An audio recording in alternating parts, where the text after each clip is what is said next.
ભાવનગર જિલ્લા પેટ્રોલ અને diesel association દ્વારા નિયમિત જથ્થો અને પૂરતો જથ્થો ફાળવવા માટે કલેક્ટર કચેરી ખાતે આવેદનપત્ર પાઠવાયું। Bhavnagar district petrol diesel dealers association દ્વારા હાલ ચાલી રહેલી આંતરરાષ્ટ્રીય પરિસ્થિતિના પગલે પેટ્રોલ અને ડીઝલની સંભવિત અછત અંગે ફેલાઈ રહેલી ચર્ચાઓના કારણે સામાન્ય નાગરિકોમાં અનિશ્ચિતતા અને ગભરાટનું વાતાવરણ છે, જેના કારણે લોકો જરૂરિયાત કરતાં પણ વધુ પ્રમાણમાં ઈંધણનો સંગ્રહ કરવામાં આવી રહ્યો છે। ત્યારે કૃષિ અને બાગાયતી ઉત્પાદનોના પરિવહનમાં સતત રીતે વપરાતું ડીઝલ અને પેટ્રોલ હોવાના કારણે પરિસ્થિતિ પેટ્રોલ અને ડીઝલના નિયમિત પુરવઠો જળવાઈ રહે તેવી માંગ અર્થે કલેક્ટર કચેરી ખાતે આવેદનપત્ર પાઠવવામાં આવ્યું હતું।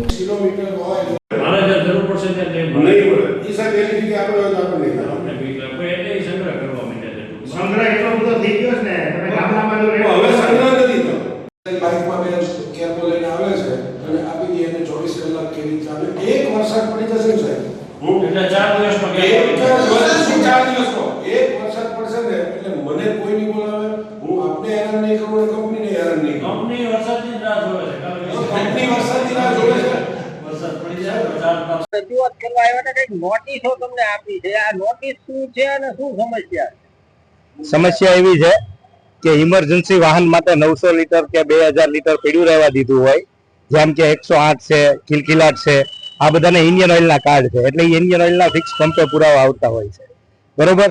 એટલે એની માટે જે સ્ટોક રાખ્યો હતો એ મામલતદારે જઈને ત્યાં આગળ માથે બેઠીને વેચાવડાવી દીધો અને એને નોટિસ આપી કે તમે 900 લીટર સ્ટોક શું કામ રાખ્યો અને બંધ પંપ કરી દીધો। ઇમરજન્સી વ્હીકલ માટેનો સ્ટોક રાખેલો હોય એટલે અમે અત્યારે રજૂઆત કરવા આવ્યા હતા કે ભાઈ પહેલા તો ઇમરજન્સી માટે સ્ટોક રાખવાનો કે નહીં એ અમને કહી દો, અમે હાવ ડ્રાય કરી દઈએ એટલે ઇમરજન્સીની કોઈ જવાબદારી અમારી રહેશે નહીં। લગભગ 5-6 પંપને જુદી જુદી આપી છે, હજી સુધી અમારી સુધી અમે વાંચી નથી બધાની, પણ એકની અમને આ પાકી ખબર છે કે આવું થયું છે અને એ તળાજાના પંપની અરે પાલીતાણાના પંપની 5-6 પંપો ઉપર અમે અહીંયા રજૂઆત કરી। ડીઓસની જગ્યાએ ભાઈ પ્રાંત અધિકારી છે જિલ્લા પુરવઠા અધિકારી અમને એને કીધું કે અમારે રોજ વીસી થાય છે ને અમે આ બધું જોયું છે અને તમે તારે હાવ ખાલી થઈ જાય વાંધો નહીં, ઇમરજન્સી સ્ટોક રાખવાની જરૂર નથી।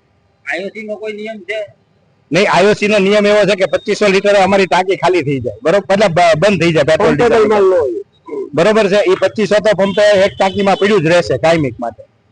અમે એની રજૂઆત કરી છે કે ભાઈ એ તમે ઇન્ડિયન ઓઇલ કે ઓઇલ કંપનીઓ બધીને કહી અને એ 2500 ની જગ્યાએ 1000 લીટર રહીને એવું કરાવી દો તો 1500 હજી વધારે નીકળી શકે ટાંકીમાંથી, જે આમ નામ પડ્યું રહે।